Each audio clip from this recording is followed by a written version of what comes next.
Kristin, here you are. Okay, That's Belle, Sam. This is Belle. From Beauty and the Beast. The big yellow dress. The only one that wears that color. And who are you?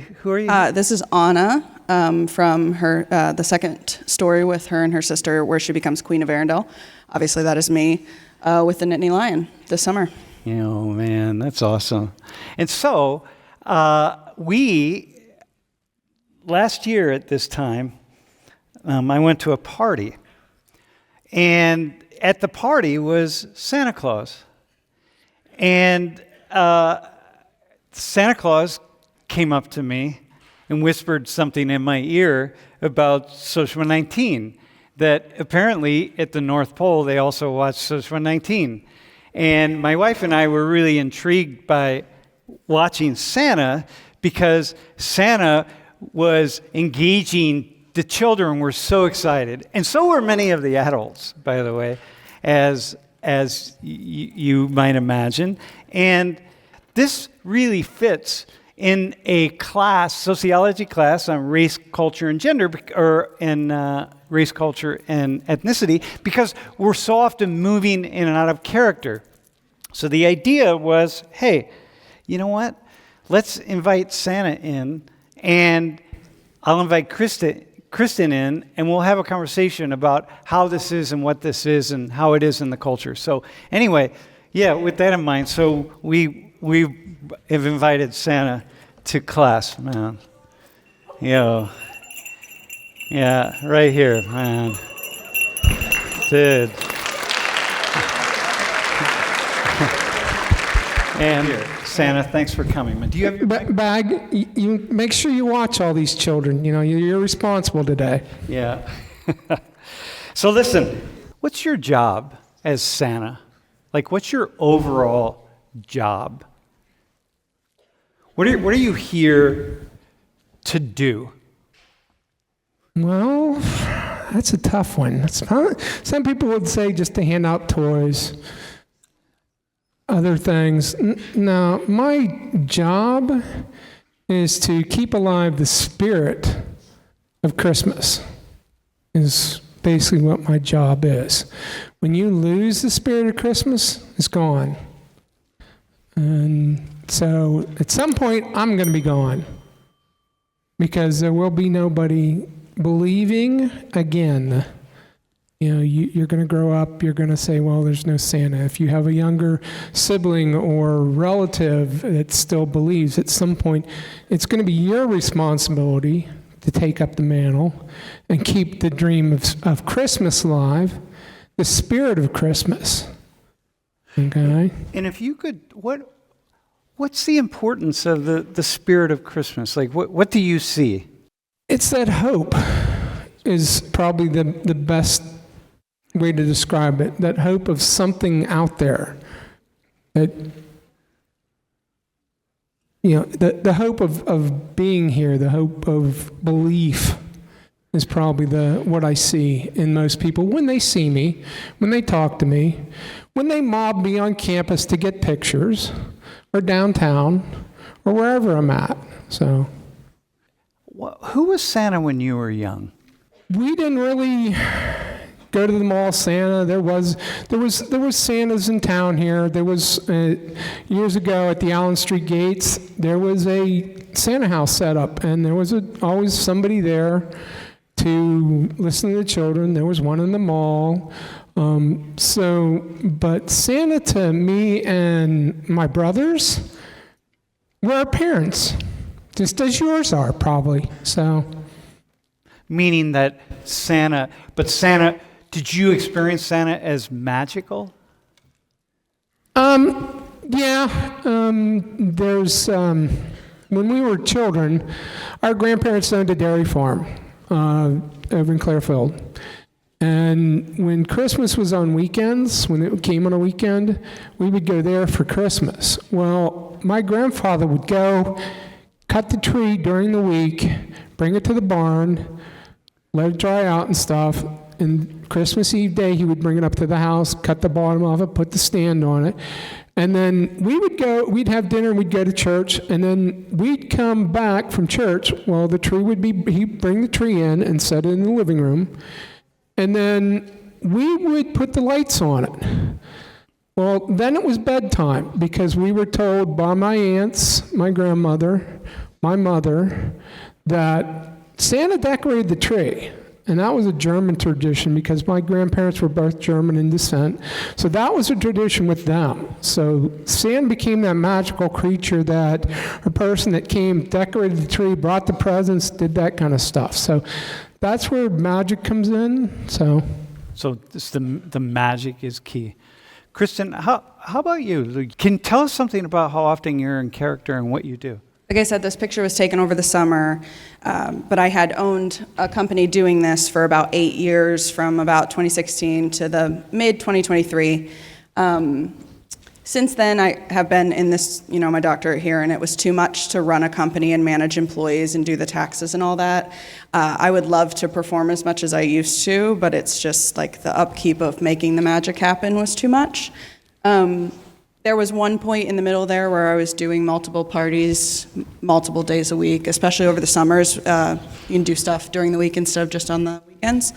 But yeah, a solid 8 years with, during the pandemic, we obviously couldn't go out. So I spent the first couple weeks of that doing Facebook Lives as characters, so that the kids that were kind of, I had met before as a character, the families that were really interactive with my company could have something happy in the middle of all that. And it was really fun. I was in my basement, just being Anna. The magic.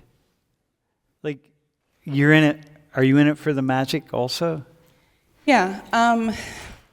I don't think that a lot of people get into this line of work if they're not in it for the magic and predominantly for the kids. But there are plenty of adults who suspend their disbelief and really forget that you're a character, especially if you're at like a themed event where it's very clearly supposed to be something magical. If you run into someone at like a county fairground because you've been invited there to perform, that might be different than meeting them in their house where they've decorated it to look like Ariel's grotto or something like that. But they take a lot out of it too. I've had a lot of parents and also just other adults at birthday parties, or we've had a lot at charity events come up and be like, Elsa really helped me learn to cope with the things that have happened to me in the past. So there's some space for the magic between the actual character from the story and the person enacting. I feel like as a sociologist watching the world, I feel like we've really lost the magic. Yeah. And man, when you lose the magic, you lose something that's so important and so valuable. And when kids don't have it when they're young, then they've got nothing. There's like not even a store of it inside of them, right? And for me, it's almost tragic, But I want to ask about going in and out of character, like how. I want to start with you, and then I'm going to go to Santa. Like, how do you get in character, and how do you come out, and like, what's the process of that? Yeah, so I will say that when I first started performing, it was a lot more difficult to get into character. It felt really important for me to see myself in the dress. So, towards the end of getting ready, we don't go out of our, green room without being fully dressed. Yeah. Unless you run into a child in the parking lot of wherever you're going and they see you without your, wig on or something crazy. In the beginning, I really needed to see myself in the costume so I could imagine myself as that person, but as time went on, it was much, much easier, especially for the characters like Anna and Rapunzel, who I really identify with and have a similar kind of personality to. It's been really fascinating in my research because my first ever presentation about the sociology of making magic was at a conference, and I was dressed as Anna, like in the full garb, and I came in from outside to the presentation. No one knew I was coming, kind of similar to this, and was in character for the first minute and a half. Her voice is so much higher than mine, and her mannerisms are so different that as soon as I stopped, it was so obvious. But I was fighting the entire time trying to present and talk about research and sociology and not act like Anna, because when I'm in that, I'm supposed to be Anna. And people, especially kids, you're in that with them. Oh, they really believe. I cannot express to you enough. I have met thousands of children. They really believe. And even the kids that are skeptical, if you have a performer who's used to working with kids or shy kids, nervous ones, they come around pretty quickly. They really do genuinely believe Elsa is a real person, that Belle is, et cetera. Okay, so when I met, what was so striking when Lori and I met you was the number of kids who, and even some older kids, these weren't just like little kids, even older kids who were like, they're in it, man. Like so how about for you, this time of year comes along, do you start to feel the character coming on? Like, how do you do it? I haven't been without a beard for decades, so this is part of me. And when people see me, they make when I'm just dressed normally, some people will make a comment, or if I'm at a job that I work and there's children around, one of them might say, well, that's Santa. No. Does Santa do this job? No, Santa doesn't do this job, so I'm not Santa. But we're saying about selling, well, I don't know if selling it's the right word, but keeping the magic there. It's all about, it's her dress, her hair, the way she acts. But for me, I carry a lot of things with me. I have a passport. Has my picture in it. It's stamped from different countries. Wait, hang on. Whoa, hold on. Can we?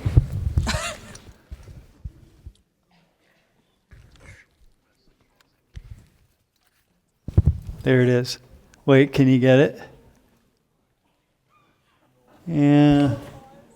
There's Santa on there, man. Oh, fuck. Wait, it says North Pole citizen. Oh, my God. That is cool. Where would you think it was from? Yeah, exactly. I have a driver's license.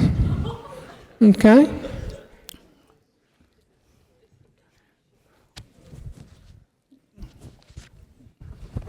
I have a flying license. My endorsements are the sleigh, a plane, an air balloon, and a helicopter.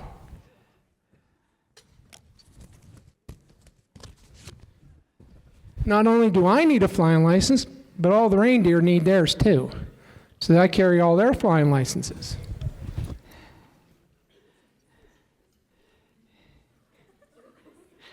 So that's the magic. Man. That's the magic. Plus, yeah. they all have to have health certificates. So they all have I carry a health certificate for them. Okay? It's the magic. You've got to be the magic to impart the magic. So I've spent decades working with this. It's a tough thing. And to prepare for how many scouts were in the audience? Going to summer camp, you always did skits and stuff. That's a preparation for doing this. You got to go in character to be in a skit. You got to come out whenever you come off from out in the front of the campfires. All right? It's that mentality. You got to have that mentality to do that kind of stuff. So. And how do you come out of it? Like after Christmas, what happens for you? Christmas isn't the end. December 25th isn't the end of Christmas. Uh-huh. There are two Christmases. Any of my Orthodox friends here, or any Orthodox Catholics here? Yeah. I come see you in January, right? This year it's January the 7th. So I still got to be around till the 7th of January. So when it starts coming around to the seat, so I'm thinking about being in character, right? I mean, think about really being in character, man. I mean, you are being Santa. Like you are Santa. You gotta be Santa. You have to be Belle. You have to be, is it Anna? Yeah. You have to be Anna, Rapunzel. Like you have to be that. I'm thinking about, for me, I don't have this similar, I have a kind of a similar experience. Like when I'm in here, I'm a certain character in here, but I'm actually kind of shy. You see me outside a lot. I'm kind of shy, but for some reason in here, I just go to a new place. I do things in here that I don't, or when I'm on stage somewhere. In Korea, I have a certain character in Korea. When I get on the airplane to go to Korea, it starts because people on the airplane, people who are traveling there, people who are flight attendants, pilot, whoever it is, many people recognize me, and I'm immediately in character. I get off the airplane. I spend 1 week, 2 weeks, 3 weeks in this character as Sam Richards, the person who studies and talks about Korea, right? Can I pop some sociology in here? Yeah. Okay. Wait, hang on 1 second. Hang on. Pausing. And then the entire time I'm there, I'm in a different character. Like I am, at every moment, I'm aware of that people see me differently, people react to me differently, people know me, even if they don't know me, at any moment they might know me. And then I get back, I go to the airport, and I get back on the airplane, and I start seeing people, and it happens all the way to the United States, and I get down to the baggage claim, and I get my bags, and I'm still in character.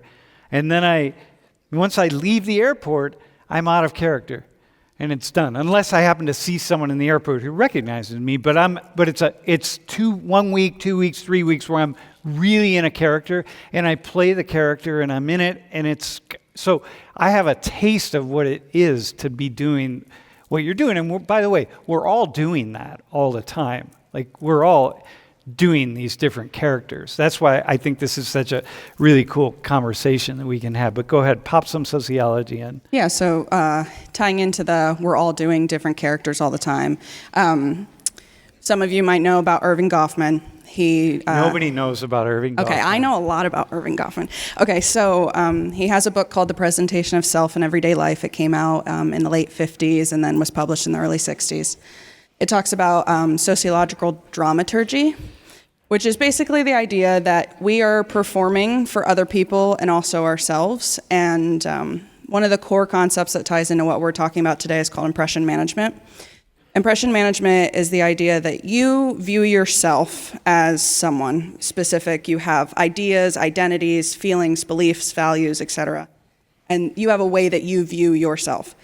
We, as humans, really want other people to perceive us in the same way that we view ourselves. That feels really good to us. I don't have to get into the depths of the identity theory, but when Sam goes to Korea, he is aware that people are perceiving him in a particular way, and so he wants to meet the expectations of that performance. Yep. Part of the reason that it kind of turns on and off with the space is Goffman talks a lot about on-stage and off-stage behavior, and he uses the analogy of like actual theatrical performing where you're on a stage, but in real life, it's not so clear-cut. Here it's easy, it's clear-cut, you are a teacher, you're in that identity, you're in that character right now, and then when you go in the back room, there's like a clear divider for when that is over.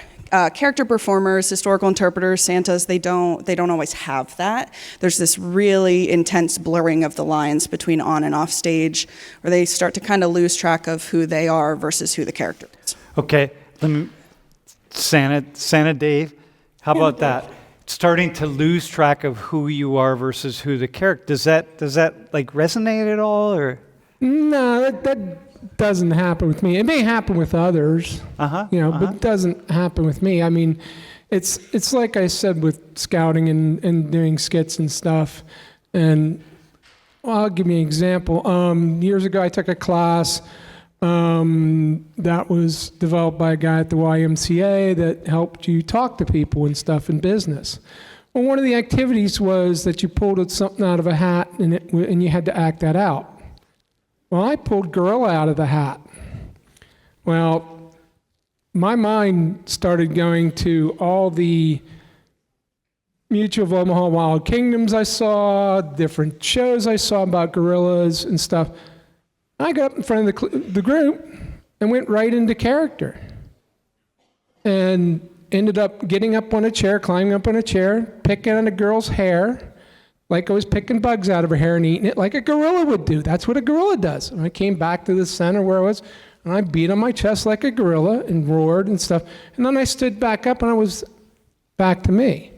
It's that you've got to know when to turn it on, turn it off, I guess is what I'm saying. Is that it's will people blur the line? Yeah, those are the people that may need help.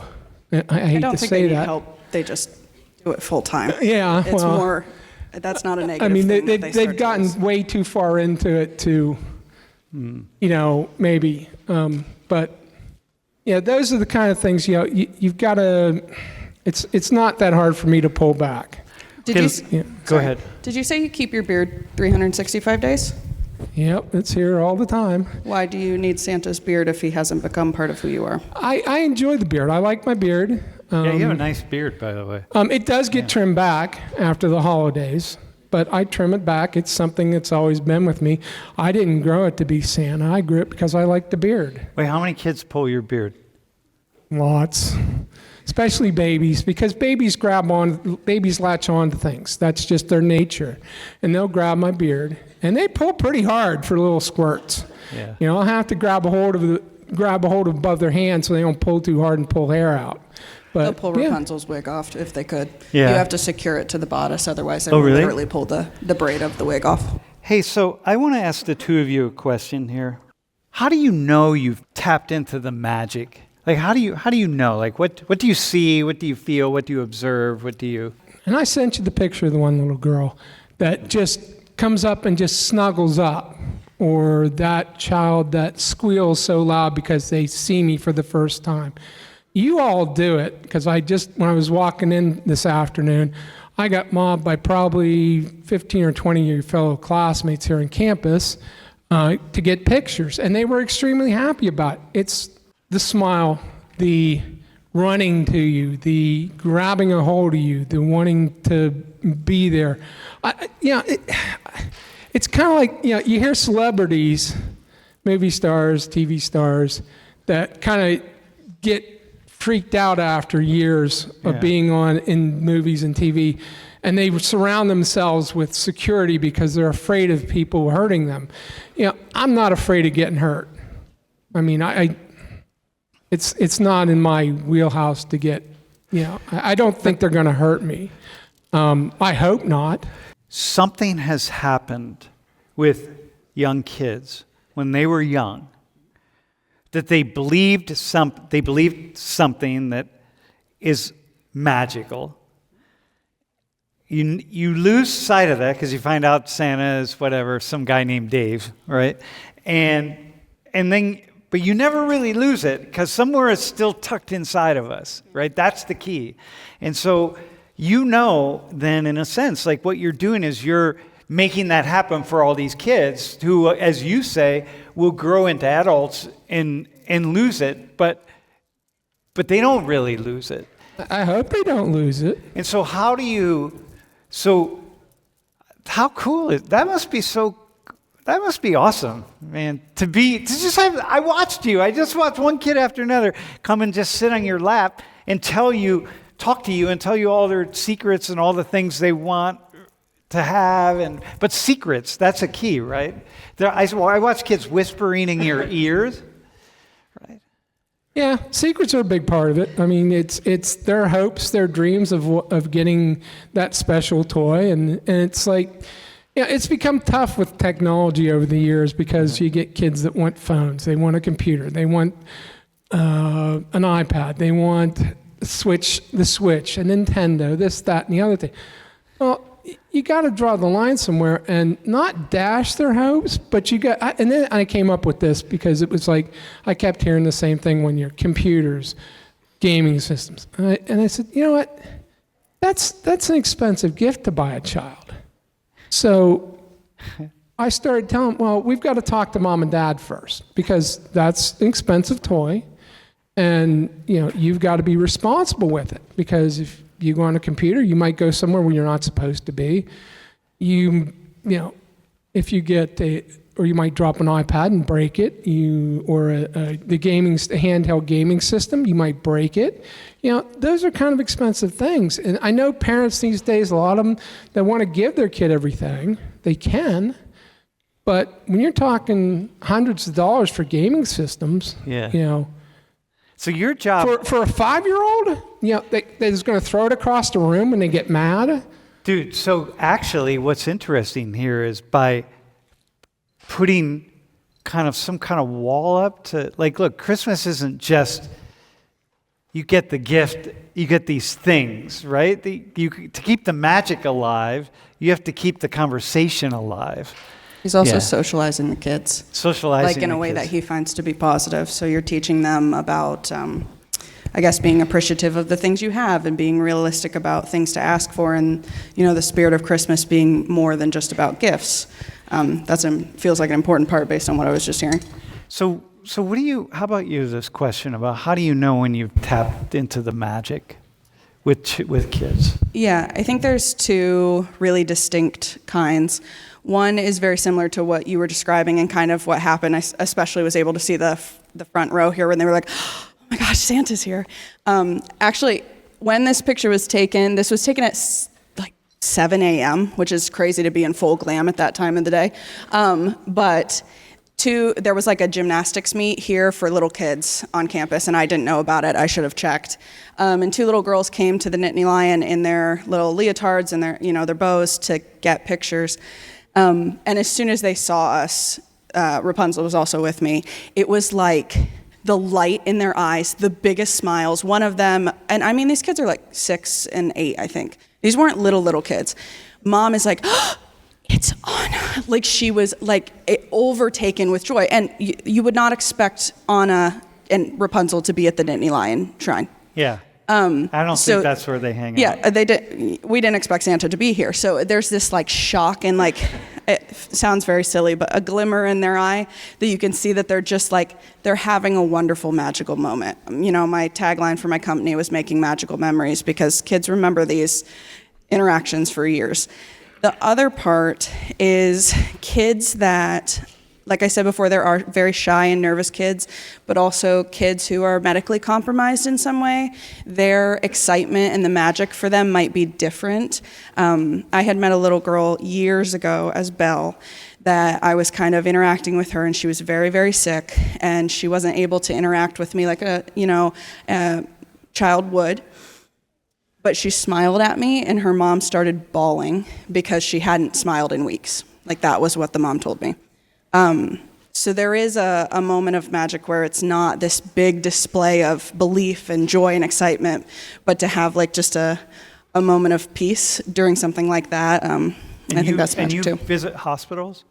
Yeah, so it became very difficult after the pandemic to do so. A lot of that kind of stuff moved to Zoom calls. I did a ton of those during the pandemic with medically compromised adults and children.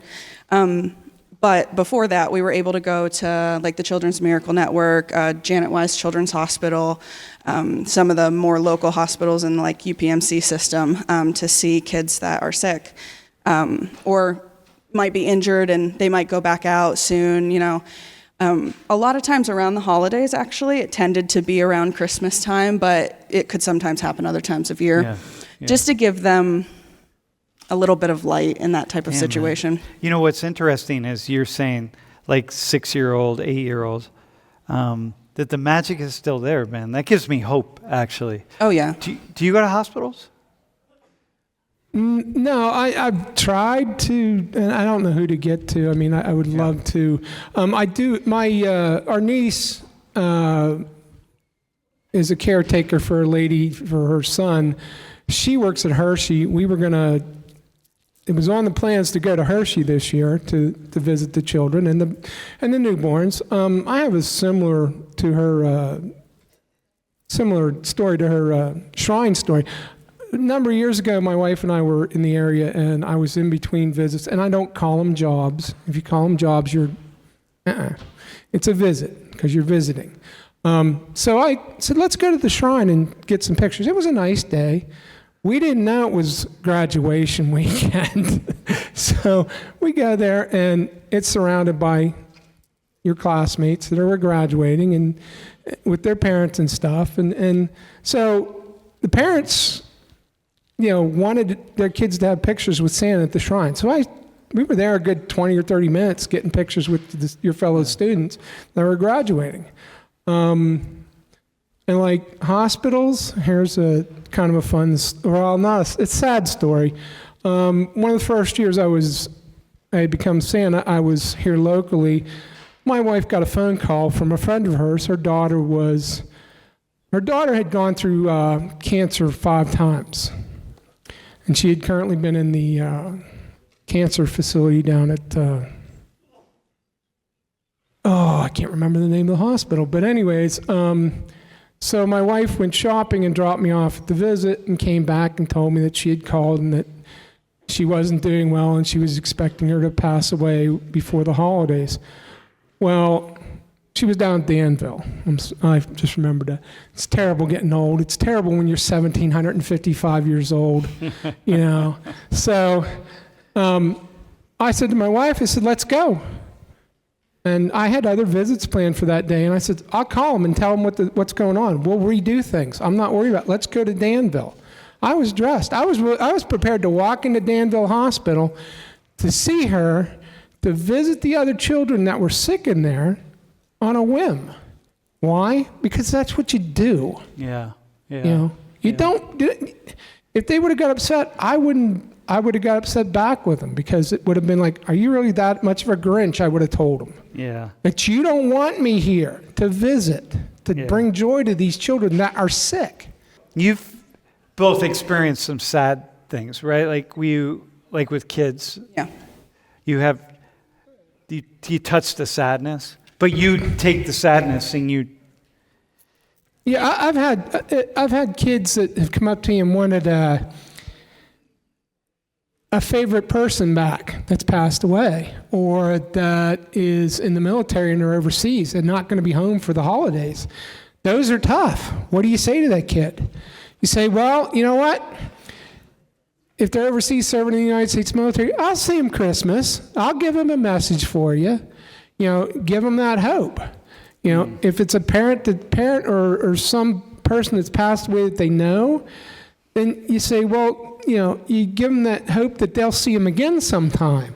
You know? Yeah. And so same thing for you, right? You've touched the sad. I have a story. Can I? Yeah. All right. This is sad, and I might choke up a little bit, but this was like the moment I knew that this is what I wanted to do. Even when I had aged out of being a princess, I knew I still wanted to carry this somehow. It was 2018. I was at Janet Wise Children's Hospital. It was the very first time I ever got to go, and you have to apply to get into the hospitals, and after COVID, it's been a lot more difficult, but before, it was still quite a process, and it was so exciting to find out we were gonna go. But I hadn't really, prepped myself for what I was gonna handle. I was Anna, because she's my favorite, and I wanted to take her there because she's very bubbly and she's energetic and she is compassionate and she really believes that things will be okay, even when really bad stuff happens. So I was going around basically the intensive care unit for children, and this one door was closed, and the guide through the hospital took me in, and she was like, hey, this family's very, I think she said rambunctious, but she meant really enjoyable. And this woman opens the door, and she's like, you can only come in if you're going to sing Do You Want to Build a Snowman? We don't normally sing at hospital events, but I said, oh my gosh, anything you want. Yes, I'm ready to sing that at all times. And I noticed that her hair had been shaved, buzzed. And then I walked into the room, and as I'm sure you can imagine, especially being at a Thon school, the child did not have hair from chemo and radiation therapy.